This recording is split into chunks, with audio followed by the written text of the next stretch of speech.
వస్తానన్నారు, అనివార్య కారణాల వల్ల రాలేకపోయారా? ఎలా రాలేదు? సారీ అండి, అవ్వలేదండి. ఓకే, నాకు ఒక మీటింగ్ ఉండిపోయాను. Very very sorry. Okay, right. ఏం లేదు, ఇప్పుడు మీరు చూస్తున్నారు ఇండస్ట్రీలో జరుగుతున్నటువంటి అంశం చాలా హాట్ టాపిక్ ఉంది. ఏంటి సార్ నిజంగా దీని మీద మరి మీ అభిప్రాయం ఏంటి? ఎందుకంటే మీకు కూడా సహచరుడే, ఎవరైతే నిందమోపబడ్డటువంటి వ్యక్తి ఎవరైతే ఉన్నారో మీకు కూడా సహచరుడు, మంచి మిత్రుడు. సో ఏంటి నిజంగా మరి ఇది అతని మీద వస్తున్నటువంటి కంప్లైంట్ ఎంతవరకు నిజమని మీరు అనుకుంటున్నారు? దీని వెనక ఏమైనా రాజకీయ కోణం ఉందా? జానీ మాస్టర్ నాకు పరిచయం లేదు, లేదా జానీ మాస్టర్ నాకు ఎవరో తెలియదు. జానీ మాస్టర్ గారు నాకు ఓన్లీ పేరు వినడమే తప్ప నేను ఆయనతో సినిమాలు చేయలేదు. అక్కడ ఉన్న చిట్టుబాబు అన్న కావాలంటే 35 సంవత్సరాల నుంచి నాకు ఫ్రెండ్, నా దోస్తు, మా అన్నయ్య. మీ అన్నయ్య? మా అన్నయ్య, నో డౌట్ దాంట్లో మా అన్నయ్య. ఒకటి. రెండోది ఏంటంటే ఇక్కడ సినిమా ఇండస్ట్రీని కావాలంటే బదలాం చేయడానికి ఇవన్నీ చేస్తున్నారు తప్ప సినిమా ఇండస్ట్రీలో నేను కాస్టింగ్ కౌచ్ అంటే అర్థమైంది. ఇందాక లాయర్ గారు చాలా అవగాహనతో ఆయన చాలా చక్కగా చెప్పాడు. నేనేమంటున్నానంటే అండి, సినిమా ఇండస్ట్రీ కాస్టింగ్ కౌచ్ అంటే అర్థం ఏంటండి? 6 సంవత్సరాలు మీకు జరుగుతున్నప్పుడు పోలీస్ స్టేషన్ లేవా, గవర్నమెంట్లు లేవా? ఏం లేవా? పోలీస్ స్టేషన్లు ఉన్నాయి, గవర్నమెంట్లు ఉన్నాయి, ఛాంబర్లు ఉన్నాయి, కౌన్సిల్ ఉన్నాయి. 6 సంవత్సరాల తర్వాత ఎన్ని గుర్తొచ్చాయి? ఇప్పుడు 6 సంవత్సరాల తర్వాత ఆ అమ్మాయి మైనర్ అంట, మైనర్ కి ఎలా కార్డు ఇచ్చారు, బయట ఎలా చెప్పి బయట రూల్ ఏం చెప్తుంది? ఆల్రెడీ డాన్సర్ కి ఎన్ని సంవత్సరాలు ప్రాక్టీస్ ఉండాలి, అసిస్టెంట్ అవడానికి ఎన్ని సంవత్సరాలు, రూల్స్ అండ్ రెగ్యులేషన్స్, ఆ డాన్సర్ అసిస్టెంట్ అవడానికి ఎన్ని రోజులు, మళ్ళీ కార్డు మార్చుకోవడానికి ఎన్ని రోజులు అవ్వాలి, మళ్ళీ అక్కడి నుంచి డాన్స్ మాస్టర్ అవడానికి ఎంత అవ్వాలి? 6,50,000 రూపాయలు ఇచ్చి జానీ మాస్టర్ కార్డు తీయించాడంట. వాళ్ళ భార్య వచ్చండి, ఇవన్నీ నేను మీడియా కథనాలే చూస్తున్నానండి, నాకు నేను పూర్తిగా లేదు, నేను చూడలేదు, మీడియా కథనాలు చెప్తా. వాళ్ళ భార్య వచ్చి ఈయన పెళ్లి చేసుకోమని అడిగిందా, మతం మారమని చెప్పిందంట. ఇక్కడ ఒకటి.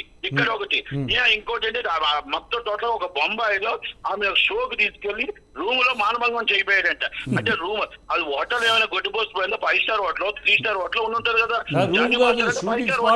షూటింగ్ స్పాట్ అంటే ఏది క్యారీవాన్ లో సంథింగ్ అట్లా. ఆగండి, షూటింగ్ స్పాట్ అయితే షూటింగ్ స్పాట్ లో 200 మంది 300 మంది జనాలు సినిమా చేయడు. చిట్టి గారు కూడా అదే అన్నారు, అంతమందిలో జరగడం అనేది జరగదు, అది జరిగే పని కాదు అని అంటున్నారు. కాదు, జరిగేటప్పుడు జరిగింది అనుకుందాం, మానభంగం చేశాడు, లేకపోతే బలవంతం చేశాడు, బయటికి వచ్చి అరిచి ఏమంటే నాకు అన్యాయం జరిగిందని ఎందుకు చెప్పలేకపోయారు, నాకు అన్యాయం జరిగిందని నాకు సిటీఎంకి ఎందుకు చెప్పలేకపోయారు, నాకు అన్యాయం జరిగిందని లొకేషన్ పెట్టి ఎందుకు పోలీసులకు అందరికీ కాల్ చేయలేకపోయారు? ఎందుకు మనం టోటల్ గా అక్కడ ఏం జరిగిందో, లోన్ ఏం జరిగిందో బలవంతం పెడితే 200-300 మంది బయట జనం ఉంటారు. ఆ 200-300 మందికి మనం ఎందుకు చెప్పలేకపోయాం? అక్కడ నుంచి మనం ఇక్కడికి వచ్చి ఛాంబర్కి 15 రోజుల ముందు కంప్లైంట్ ఇవ్వడం అంట, దానికి ఇన్వెస్టిగేషన్ మేనోలు ఎవరు కనబట్లా, ఇన్వెస్టిగేషన్ అంట, దానికి భరద్వాజ్ అని ఒక పెద్ద మనిషి ఉండడం అంట, ఆ పెద్ద మనిషి వచ్చి ఒక నిందేసుడు మొత్తం టోటల్ గా అయిపోవడం. అంటే ఏం ఇన్వెస్టిగేషన్ చేశారు, అసలు ఏం జరిగింది, ఏం రిపోర్ట్ వచ్చింది? ఆమె 6 సంవత్సరాల నుంచి 7 వీడియోస్ పెట్టి బెదిరిస్తున్నారు, ఆమె 6 సంవత్సరాల నుంచి ఎలా చేస్తున్నారు, అసలు కాజ్ ఆఫ్ యాక్షన్ ఎక్కడ జరిగింది, కాజ్ ఆఫ్ యాక్షన్ అప్పుడు కంప్లైంట్ ఎందుకు ఇవ్వలేదు, ఇన్ని సంవత్సరాలు ఎక్కడ మనకి అత్యాచారం జరిగింది, లేకపోతే లైంగిక వేధింపులు జరిగాయి, ఇవన్నీ కాకుండా కాజ్ ఆఫ్ యాక్షన్ వచ్చి 6 సంవత్సరాల తర్వాత పోలీసు వరకు వచ్చి 5 సంవత్సరాల తర్వాత నాకు ఇలా జరిగింది అని చెప్తే, మీకు ఇవన్నీ జరుగుతున్న దాంట్లో నేను అనుకుంటుంది ఒక్కటి మాత్రం అనుకుంటున్నానండి, ఇది దాంట్లో ఎక్కడో వీళ్ళకి చెడింది, ఎక్కడో ఏదో గొడవలు వచ్చాయి, ఆ గొడవలు వచ్చేటప్పుడు బయటకు వచ్చారు. ఇప్పుడు ఇది కరెక్ట్ అంటారా? ఇండస్ట్రీ నాశనం చేయడానికి కాదా అని అడుగుతున్నా నేను. ఇండస్ట్రీ నాశనం చేయడానికి కాదు, ఇండస్ట్రీ సర్వనాశనం చేయడానికి కాదా అని అడుగుతున్నా నేను. 6 years లివింగ్ రిలేషన్ లో ఉన్నారా, లేకపోతే లైంగిక వేధింపులు అమ్మాయి భరించిందా, లేకపోతే జానీ మాస్టర్ భార్య బెదిరించారా? ఇవన్నీ ఈ రోజు ఎలా బయటకు వచ్చింది అమ్మాయి, ఈ రోజు ఎలా కంప్లైంట్ ఇచ్చింది అమ్మాయి, ఈ రోజు ఛాంబర్ కి ఎలా కంప్లైంట్ ఇచ్చింది? 2018లో ఛాంబర్లు ఉన్నాయి, 2018లో పోలీసులు ఉన్నారు, 2018లో అదే గవర్నమెంట్ ఉన్నా కదా, గవర్నమెంట్ మారిన పోలీసులు మాత్రం వాళ్ళే ఉన్నారు కదా. మనం ఆ రోజు ఎందుకు కంప్లైంట్ ఇవ్వలేదు? మైనర్ గా ఎన్ని జరుగుతుంది, 6,50,000 జానీ మాస్టర్ ఎందుకు కట్టాడు కార్డుకి? ఇలాంటివన్నీ ఉన్నాయి కదా. కానీ నట్టుకుమార్ గారు నిజంగానే సరే జానీ మాస్టర్ నిజంగానే అటువంటి వాడు కాదు అని మనం అనుకుందాం ఒక క్షణం. మరి ఎందుకు అప్ స్కానింగ్ ఎందుకు రావట్లేదు?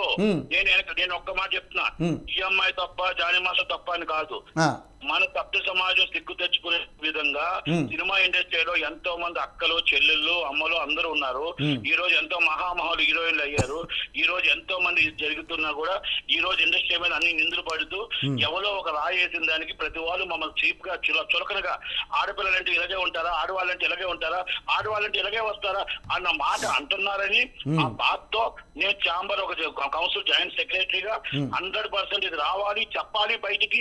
మా ఇండస్ట్రీకి ఇలా మాట్లాడితే క్యాస్టింగ్ కావచ్చు, అపాదం చెయ్యొద్దు అనే ఉద్దేశంతో నేను రావడం జరిగింది. కానీ ఇక్కడ తప్పు జరిగింది, ఇక్కడ ఇన్వెస్టిగేషన్ పోలీస్ కాదు కాదు సార్, కాదు ఒక సీనియర్ ప్రొడ్యూసర్గా మరి నిజంగానే తను నిందపడ్డాడు, మరి అది నిజమా కాదని తెలుసుకో కనీసం కనపడాలి కదా. ఎక్కడో పరారిలో ఉండడం ఏంటి నాకు అర్థం కాలేదు. ఫాల్స్ కేసులు నేను అడుగుతాను, మీ అభిప్రాయం చెప్పండి సార్. కాదండి, ఏమండి కేసు పెట్టారు, కేసు జరిగింది. ఆ కేసు జరిగిన తర్వాత ఆటోమేటిక్ గా ఆయన నోటీసులు పార్టీ 1 నోటీసులు తీసుకోవడానికి ఏదో పోలీసులు వెళ్ళారని చూసాను టీవీలో. వెళ్తాడు, పోలీసులు తీసుకుంటారు. లా ప్రకారం ఏం జరుగుతాయి అన్ని కూడా ప్రొసీడ్ అవుతారండి. ఎందుకంటే ఆయన మీకు ప్రెస్ మీట్ పెట్టలేదా, ఈ అమ్మాయి ప్రెస్ మీట్ పెట్టిందా, ఇది కాదండి. ఇక్కడ ఎవరు తప్పు చేశారు, ఎవరికి మొత్తం టోటల్గా వచ్చాయి, ఎవరెవరు ఏం చేశారు అవన్నీ కూడా తెలియాలి, అవన్నీ రావాలి. ఈలోగా పార్టీ క్రమశిక్షణ ప్రకారం చర్య తీసుకుంది. అలాగే ఛాంబర్ కూడా మొత్తం టోటల్గా ఈలోగా ఏవైతే అన్ని సస్పెన్షన్ లో ఉండాలి, ఆయన సినిమాలు ఏమీ చేయకూడదని ఒక ఆర్డర్ పాస్ చేశారు.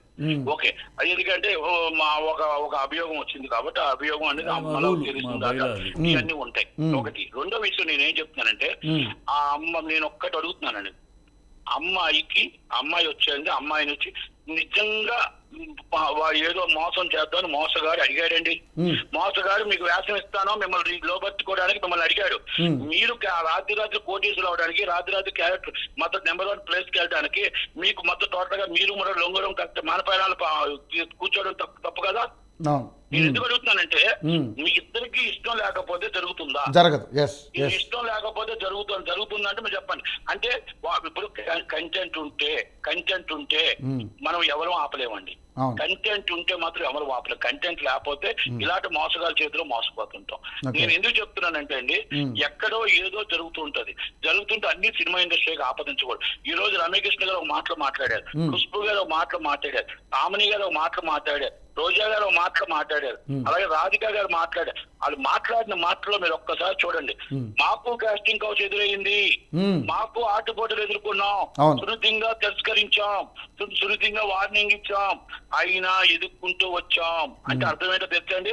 Is a talented, is a number 1 artist Ramya Krishna గారు, ఈజ్ టాలెంటెడ్ రాధిక గారు నెంబర్ 1 ఆర్టిస్ట్. అంటే ఇక్కడ ఎక్కడో ఎవరో లోబర్చుకుంటే, ఎవరో మేము నీకు చూస్తామంటే, ఎవరో చూస్తామంటే మన రాజు టాప్ అయిపోవండి. మన దాంట్లో టాలెంట్ ఉంటే ఎవరు ఆపలేరు. ఒక ఇండస్ట్రీని మొత్తం శాసించడానికి జానీ మాస్టర్ ఎవరు, ఒక శ్రీ విక్రమ్ ఎవరు, ఎవరు కాదండి. ఇండస్ట్రీ అనేది చాలా గొప్పది. చాలా గొప్పది. ఒక్క నిమిషం మీ అన్నగారు ఏదో అడుగుతారంట మిమ్మల్ని. చెప్పండి. ఇప్పుడు నేను అనేది అదే, ఒకళ్ళు వాళ్ళ దగ్గర టాలెంట్ ఉంటే అవుతారు తప్పితే ఎవరు అసలు ఈ మొత్తానికి ఈ కోణాన్ని సినిమాను బదనాం చేయడానికి, ఫీల్డ్ని బదనాం చేయడానికి అంటం కన్నా కూడా నాకు ఇంకో మహత్తరమైన కారణం కనపడుతుంది. ఇది పవన్ కళ్యాణ్ బదనాం చేయడానికి విసిరిన బాణం. ఎందుకంటే వరుసగా పవన్ కళ్యాణ్ మనుషుల్నే ఒక్కొక్కరు టార్గెట్ చేస్తున్నారు. పవన్ కళ్యాణ్ని బదనాం చేయడానికి తెలుగుదేశం నుంచి బ్యాక్ సైడ్ నుంచి జరుగుతున్న వ్యూహం.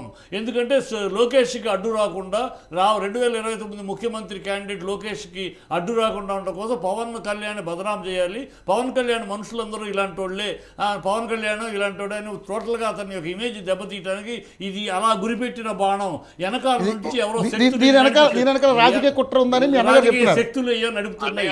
నువ్వు రాజకీయ కుట్ర ఉంటారంటే ఉండొచ్చు కానీ నువ్వు తీసుకెళ్ళి అటు ఇటు కూటమి కుంపటెట్టకు. ఆయన ఫస్ట్ నుంచి ఇదే స్టాండ్ తీసుకున్నారు, దీని వెనకాల కూటమి కుట్ర ఉంది. అది కాదు అన్న, నీ ప్రేమ గల జగన్ అన్న, నీ ప్రేమ గల ఇలాంటివన్నిటికి ఇలాంటి ప్లాన్లు మాస్టర్ ప్లాన్లు వేసేది మీ జగన్ అన్న వేస్తూ ఉంటారు. అంటే ఈ అంశానికి దానికి ముడి పెట్టకుండా ఉంటమే బెటర్ అనిపిస్తుంది. చంద్రబాబు కన్నా కాదు, చంద్రబాబు కన్నా చెప్పండి. చంద్రబాబు కన్నా క్షుద్ర వ్యూహాలు చేయని వాళ్ళు ఈ రాజకీయాల్లో ఎవరు లేరు దేశం మొత్తం. రాజకీయం వేరండి. అవును. రాజకీయంలో ఇలాంటివి ఎదుర్కోవడానికి, ఆటుపోట్లు ఎదుర్కోవడానికి ఆయన దగ్గర వచ్చిన మాటలే భరించాడు.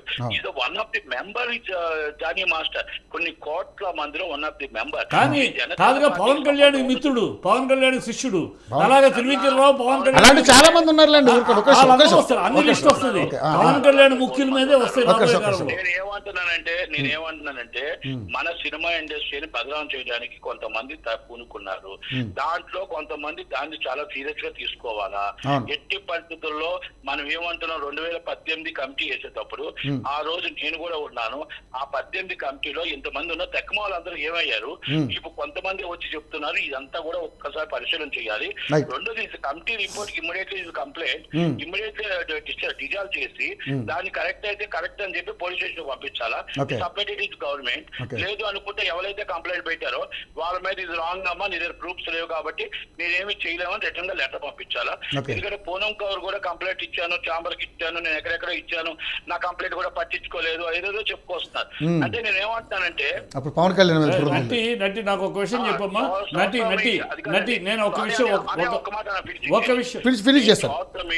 సోషల్ మీడియాలో ఇలా చెప్పే బదులు యాజ్ రికార్డెడ్ గా అమ్మాయి 15 రోజుల క్రితం కంప్లైంట్ ఇచ్చింది. ఓకే, నేను నా వాదన ఏంటంటే 2 రోజుల ముందు పోలీసులు కంప్లైంట్ ఇచ్చారు. ఆ పోలీసు ఇన్వెస్టిగేషన్ పోలీసులు చేస్తున్నారు. పోలీసులు ఇన్వెస్టిగేషన్ చేయగలుగుతారు కానీ మనం అందరూ చెప్పగలుగుతాం అంతే. నా ప్రశ్న ఒక డౌట్, నాకు ఒక డౌట్ అంట, చిన్న డౌట్ అంట, మీ అన్నగారితో చిన్న డౌట్ అంటే మాట్లాడు. ఇప్పుడు నువ్వు ఆ కమిటీ ఫామ్ చేసినప్పుడు నువ్వు కూడా ఉన్నావు కదా, కమిటీ ఫామ్ చేసి ఇప్పుడు ఈ కమిటీ నిజ నిర్ధారణ జరగకుండానే పలానా వాళ్ళు దోషి పలానా వాళ్ళు నిర్దోషి అని ఎలా చెప్పగలుగుతారు? నిన్న మీటింగ్ లో, ఆ చాంబర్ మీటింగ్ లో భరద్వాజ్ అమ్మాయి ఝాన్సీ కూడా, ఝాన్సీ గారు భరద్వాజ్ ఎట్లా నిర్ణయం చెప్తారు? అది తప్పు కదా. నేను ఒక మాట చెప్తున్నాను వింటారా? మనం ఇది వీళ్ళు దోషి చెప్పడానికి మనకు రైట్ లేదు. మన report submitted and report in government, submitted report in police station, and submitted report in judge గారు. మనం హ్యూమన్ కమిషనర్ ఇండియా న్యూఢిల్లీ పంపించాలి. ఇది మనకి ఇంకోటి ఏంటంటే వీళ్ళు చేసిన పని, ఈ కమిటీ చేసిన పని ఏం చేసింది? ఆ రోజు మాట్లాడుకునేది టాయిలెట్స్ అరేంజ్ చేయాలి, ఆ రోజు సీసీ కెమెరాలు అరేంజ్ చేయాలి, ఆ రోజు మేము మాట్లాడుకుంది కార్వేన్ లో కానీ ఎక్కడా కూడా లేడీస్ అండ్ జెంట్స్ ఎట్టి పద్ధతిలో ఉండకూడదు, సెక్యూరిటీ ఉండాలి. ఆ లోపల మేనేజర్ ఎవరైతే ఉన్నారో ఆ మేనేజర్ మీకు ఇంతమంది షూటింగ్ చేసుకుంటాం, ఇంతమంది లేడీస్, ఇంతమంది జెంట్స్, ఇదిగో ఈ సినిమా కంపెనీ ఇది, ఫోన్ నెంబర్ తో ఆ local near by police station complaint ఇవ్వాలి. కంప్లైంట్ ఇచ్చి ఏమండి మాకు షూటింగ్ చేసుకుంటున్నాం, మాకు ఇదిగోండి షూటింగ్ అంటే ఇన్ఫర్మేషన్ ఇస్తున్నాం, please request and security, please request and security మీరు అని చెప్పాలి. కనుక ఇవన్నీ చెప్పాల్సి ఉంటే లేడీస్ కానిస్టేబుల్ వస్తారు, జెంట్స్ కానిస్టేబుల్ ఫాలోఅప్ లో చేసుకుంటారు. నైట్ షూటింగ్ ఉన్నది కన్ఫర్మ్ లేడీస్ పోలీసులు ఉంటారు. ఇవన్నీ కూడా వాళ్ళు మనం ఆ రోజు మనం అన్ని ఆ కమిటీలో ఇవన్నీ పాస్ చేసి పెట్టాం. మరి ఏ పోలీస్ స్టేషన్ కి ఎంత రిపోర్ట్ ఇచ్చారు, ఏ పోలీస్ స్టేషన్ ఆ రిపోర్ట్ మళ్ళీ ఆ షూటింగ్ జరిగింది, మళ్ళీ రిపోర్ట్ సబ్మిట్ చేయాలి చాంబర్. అసలు వీళ్ళకి అక్కడ ఉన్న కమిటీలో ఆ కమిటీలో ఉన్న కొంతమందికి నైతికత ఉందా? ఆ కమిటీలో ఉన్న కొంతమందికి నైతికత ఉందా అనేది ఆయన క్వశ్చన్. ఆడవాళ్ళ విషయం మీద మాట్లాడే నైతికత ఉందా అడుగుతుంది. ఏంటంటే చాంబర్ పెట్టిన కమిటీ ఏదైనా నైతికత ఉంటుంది. నైతికతలో ఇవన్నీ నేను అడిగినవన్నీ కరెక్ట్ గా నడుస్తున్నాయా? మీకు ఏ రిపోర్ట్ మీరు గవర్నమెంట్ సబ్మిట్ చేస్తున్నారా? మీరు ఇవన్నీ కూడా సీసీ కెమెరా పనిచేస్తున్నాయా? నాకు తెలిసి ఇవాళ 12 షూటింగ్ పంపించా, ఎక్కడ పోలీసు లేరు, నాకు తెలిసి ఎక్కడ పోలీసు లేరు, ఎక్కడ సీసీ కెమెరా లేవు, ఎక్కడ ఏమీ లేవు. కార్యాలయంలో మాత్రం కనబడతా 15-60. అంటే దాని నైతికత మేనేజర్ ఎవరో, మేనేజర్ కార్డ్ ఇమీడియట్లీ సస్పెండ్ చేయాలా, ఆ మేనేజర్ ఇమీడియట్లీ మొత్తం సీరియస్ గా యాక్షన్ తీసుకోవాలా. ఆ లేడీస్ కి అక్కడ ఏమైనా అన్యాయం జరుగుతుంది, మేనేజర్ ముందు వెళ్ళిపోవాలా. నాట్ ఓన్లీ ప్రొడ్యూసర్, ముందు మేనేజర్ వెళ్ళిపోవాలి. మేనేజర్ అక్కడ బాస్, దానికి ఇన్ఛార్జ్ మేనేజర్. అక్కడ ఏం జరిగిన స్పాట్ లో ఏం జరిగిన ఆయన చూసుకోవాలి, ఆయన కర్త కర్మక్రియ. ఫెడరేషన్ ప్రెసిడెంట్ ఆయనకి నైతికత ఉందా, ఇంకొకరికి నైతికత ఉందా అంటే ఇక్కడ నేను ఏం చెప్తున్నానంటే సెక్రటరీ అమ్మిరాజు మరి వీళ్ళంతా ఉన్నారు, మరి వీళ్ళంతా ఏం చేస్తున్నారు? ఇప్పుడు మనం వచ్చి ప్రెస్ నోట్ ఇచ్చి చేసాం కదా, మరి ఇప్పుడు ఎవరికి అన్యాయం జరుగుతుందా, ఎవరికి ఏం జరుగుతుందా, దాంట్లో ఉన్నవన్నీ మనం తీర్చగలుగుతున్నావా, చేయగలుగుతున్నావా? మనం ఇవన్నీ ఉండాలి. నేను ఎందుకు వస్తానంటే అవన్నీ మనం చెయ్యాలి, కానీ మనం బహిరంగంగా రిపోర్ట్ సబ్మిట్ చేయకూడదు. బహిరంగంగా మనం ఆల్రెడీ గవర్నమెంట్ మాట్లాడకూడదు అసలు. ప్రెస్ మీట్ పెట్టి బహిరంగంగా నిన్న మాట్లాడటమే పెద్ద పొరపాటు. అయితే ప్రెస్ మీట్ పెట్టారు కానీ జానీ మాస్టర్ గారి పేరును కానీ ఆ అమ్మాయి పేరు కానీ ఎక్కడ ప్రస్తావించలేదు వాళ్ళు. లేదు ఝాన్సీ ప్రస్తావించారు. ఝాన్సీ ప్రస్తావించారు. Okay okay right sir, right, thank you sir. Sir ఫైనల్గా ఏంటి మరి మీ కన్క్లూజన్ ఏంటి? ఏమంటున్నానంటే ఆ కమిటీలో అలా ప్రెస్ మీట్ పెట్టకూడదు, చెప్పకూడదు. ఒకటి నెంబర్ 1. రెండోది మళ్ళా ఏం చెప్తున్నానంటే ఆడపిల్ల ఆది పరాశక్తి అవ్వాలి. ఆడపిల్లే గట్టిగా పట్టుకొని ఉండాలి. అంతే తప్ప మనకి ఎక్కడైనా సరే ఇమీడియట్లీ పోలీసులు ఉన్నారు, మన ఛాంబర్లు ఉన్నాయి, కౌన్సిల్ ఉన్నాయి, మీరు గట్టిగా ఉండండి. కానీ మనం ఒక స్వార్థం కోసం రాత్రి ఇరిగిపోదామని, లేకపోతే రాత్రి మనకి ఏదో క్యారెక్టర్ వస్తుంది స్వార్థంతో వాళ్ళు ఏదో అడుగుతూ ఉంటే వాళ్ళ దగ్గర మేము ఇలాగ లోపడిపోయాము, ఇలా మనం మోసం పోయారంటే మోసగించడానికే ఉంటారు. కనుక దయచేసి మీరు అవన్నీ అర్థం చేసుకోండి. రెండోది మీకు ఇప్పుడైతే మీకు ఎవరైనా సరే ఆడిషన్ పిలిస్తే అఫీషియల్ ఇది ఆఫీస్ తప్ప ఎక్కడ గెస్ట్ హౌస్ పిల్లరు, మీకు రూములకు పిల్లరు, మీ లాడ్జీలకు పిల్లరు. కనుక దయచేసి అఫీషియల్ లొకేషన్ ఆఫీస్ లో 10 minutes అండ్ ఆడిషన్ కంపల్సరీ జరుగుతుంది. ఆ ఆడిషన్ లో అందరూ ఉంటారు. అందరూ ఉంటే డైలాగ్ సింకింగ్ అవన్నీ కూడా ఒక్కసారి చెక్ చేసుకుంటారు తప్ప దయచేసి ఇలాంటి రూములకి వాటికి మీరు వెళ్ళొద్దు. మళ్ళా కాస్టింగ్ మీరు 5 సంవత్సరాలు 2 సంవత్సరాలు వాళ్ళు ఏదో ఇస్తారని ఆశపడి మోసపోయి మళ్ళా మేము మోసపోయామని చెప్పకూడదు. ఎందుకంటే యూట్యూబ్ లో ప్రతి దాంట్లో మన చేతుల్లో కనబడుతున్నాయి, మోసం చేస్తూనే ఉంటున్నారు. కనుక మోసపోయామని చెప్పకూడదు. మనమే నువ్వు చెప్పినట్టు ఆడవాళ్ళు ఆదిపరాశక్తులే కాదు, ఆదిపరాశక్తులే కాదు ఆడవాళ్ళు శూర్పణఖలు కూడా ఉన్నారు. ఆ శూర్పణఖలను కూడా గుర్తించాలి మనం. ఇప్పుడు దానికే ఇమ్మీడియట్ దానికే చెప్పానన్నా. ఎందుకంటే ఆడపిల్లలు అవ్వచ్చు, మగపిల్లలు అవ్వచ్చు, ఇండస్ట్రీ అందరూ అలాంటి వాళ్ళు లేరు. ఇందాక ఎవరో 2-3 అదే చిట్టి గారు కూడా ఏమన్నారంటే మగవాళ్ళు ఆడవాళ్ళను మగవాళ్ళు మోసం చేయడం అనేది కామన్గా ఉండేది ఇప్పుడే, కానీ ఇప్పుడు ఆడవాళ్లే మగవాళ్ళని మోసం చేసినటువంటి పరిస్థితికి వచ్చేసింది. సో ఎవరు ఇక్కడ శుద్ధపూసలు కాదనేది ఆయన వాదన. ఎవరు ఇక్కడ శుద్ధపూసలు కాదు. రెండు సైడ్లు ఉన్నాయి. ఆడవాళ్ళు మగవాళ్ళని ఎక్స్ప్లాయిట్ చేస్తున్నారు, మగవాళ్ళు ఆడవాళ్ళని ఎక్స్ప్లాయిట్ చేస్తున్నారు. రెండు పక్కల డబ్బులు ఇస్తుంటే జానీ మాస్టర్ కార్డు ఎలాగొచ్చింది? 16 సంవత్సరాలకి కార్డు ఇచ్చారు. అది పాయింట్. ఇవన్నీ సంవత్సరాలకి బయలా ఉంటుంది. అసిస్టెంట్ కార్డు ఇవ్వాలంటే ఎన్ని సంవత్సరాలు పడుతుంది? అసిస్టెంట్ తర్వాత ఎన్ని సినిమాలు చెయ్యాలి? అసిస్టెంట్ తర్వాత మళ్ళీ డాన్స్ మాస్టర్ అవడానికి ఎన్ని సంవత్సరాలు పడుతుంది? ఇవన్నీ ఒక బయలా ఉంటుంది. ఆ బయలాను కూడా మరి ఫాలో అప్ అయ్యారా లేదా? మన అమ్మాయి ఎలా డాన్స్ మాస్టర్ అయిపోయింది, ఇప్పుడు అల్లు అర్జున్ గారు ఎలా ఆమెకి మన కొరియోగ్రాఫర్ గా ఇస్తానమ్మా అని అన్నాడంటే అమ్మాయి ఆల్రెడీ వాళ్ళ సినిమాలో ఏంటంటే అమ్మాయి బాగా చేస్తూ ఉండొచ్చు. అవును, ఎందుకంటే దీని మీద అనసూయ గారు కూడా అమ్మాయి గురించి బాగా పొగిడారు. ఎందుకంటే బాగా మంచి టాలెంటెడ్ పిల్ల అమ్మాయి. సో నిజంగా ఇలా జరుగుంటే మాత్రం కంపల్సరీ శిక్షించాల్సిందే. అమ్మాయి అయితే మంచి టాలెంటెడ్, కానీ దీన్ని భయపడొద్దు, దేనికి కూడా లొంగొద్దు అని చెప్పేసి ఆమె కూడా చిన్న స్టేట్మెంట్ ఇచ్చారు. తప్పు హన్సురా గారు, నేను ఒకటే రిక్వెస్ట్ చేస్తున్నా. మనం ఆ రోజు మీరు గట్టిగా ఆ రోజే మీరు తప్పు జరిగిందని అంటే అప్పుడు ఆ రోజు అమ్మాయి రివర్స్ అయి ఉంటే ఈ రోజు అందరూ ఇప్పటిదాకా 6 సంవత్సరాలు ఇష్యూ వచ్చేదే కాదు. అందరం కలిపి మా అంతా కూర్చునే వారివి. 6 సంవత్సరాల తర్వాత ఇండస్ట్రీ పరువు తీయడం కరెక్ట్ కాదేమో, 5 సంవత్సరాల తర్వాత పరువు తీయడం కరెక్ట్ గా. ఇక్కడ ఇంకోటి ఉంది, నటి ఇంకొకటి ఇక్కడ ఒక విషయం ఏంటంటే ఇంకో విషయం చెప్పాను. అక్కడ అంతనాకు ఎందుకు రాలేమంటే ఇది already complaint investigation police station కి ఆమెను ఏమైనా భయపించారా? భార్య భర్తలు ఇద్దరు జానీ మాస్టర్ భార్య అయినా భయపించారా? లేకపోతే వీడియోస్ అయినా బయట పెడతా ఉన్నారా?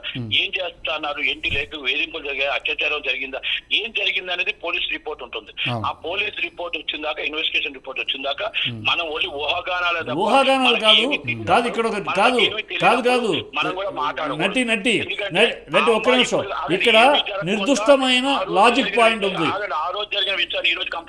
కాదు నాకు ఒక విషయం, కంప్లైంట్ కాకుండా వేధింపులు చేస్తూ ఇప్పటికీ వేధింపులు జరుగుతూ ఈ వేధింపుల్లో భయభ్రాంతులు చేస్తుంటే కాదు నాన్న, ఈ ఉపోద్ఘాత కాదు. నేను చెప్పేది ఒక మాట, ఒకదానికి సమాధానం చెప్పు. ఒక నిమిషం, డిపార్ట్మెంట్ కి ఇవ్వలేదు. ఒక నిమిషం, నేను అడిగేదాన్ని ఒకటి చెప్పు. ఇవాళ ఇక ఎప్పుడో జరిగింది ఇప్పుడు ఇవ్వటం అనే ఒక పాయింట్ అయితే, అతను ఒక రేప్ చేసిన వ్యక్తితోటి 6 ఏళ్ళు నువ్వు ఎలా ప్రయాణం చేసావు? అతనితో కూర్చుని అతనితోటి నువ్వు హీరోయిన్ గా ఎలా చేశావు? హీరోయిన్ గా ఇద్దరు సినిమా ముహూర్తం కూడా జరిగింది, నీకు తెలుసు అనుకుంటా. ఎక్కడో తేడాలు వస్తుంటే మన సినిమా ఇండస్ట్రీ పడేస్తున్నా తీసుకొచ్చి అదే దీన్ని పూర్తిగా చూపిస్తున్నారు. సేమ్ డే కాజాబ్ యాక్షన్ 1 hour 2 hours జరిగేటప్పుడు very seriously chamber, very seriously police very serious in courts. Okay right, thank you Nati Kumar గారు, థ్యాంక్ యూ సో మచ్ అండి. Thank you. Yeah right. Lawyer గారు నిజంగానే ఇప్పుడు నటి కుమార్ గారు చెప్పిన వాదన కూడా విన్నారు, కానీ నిజంగానే దీనికి ఒక నిందారోపణ పడ్డ దాన్ని పూర్తి స్థాయిలో ఎంక్వైరీ చేయకుండా, విచారణ చేయకుండా పోక్సో అనేది ఎంతవరకు కరెక్ట్ అంటున్నారు? ఎస్, మీరు పోక్సో అన్నారు కదా, ఆమె ఏజు నిర్ధారణ ప్రకారం పోక్సో. ఇప్పుడు ఆమె కంప్లైంట్ చేసినప్పటి నుంచి పోక్సో, ఆమె బిలో 18 16 కాదు, ఇప్పుడు 21 years. ఇప్పుడు 21 years కదా, ఇప్పుడు మేజర్ మీరు ఎప్పుడుదో 5 years పెట్టుకుంటే ఎట్లా అది అందుకే డౌట్ వచ్చింది నాకు. డెఫినెట్లీ ఇప్పుడు ఎఫ్ఐఆర్ అనేది మాత్రం మొత్తం సంసారం క్లోజ్ చేసినట్టు కాదు.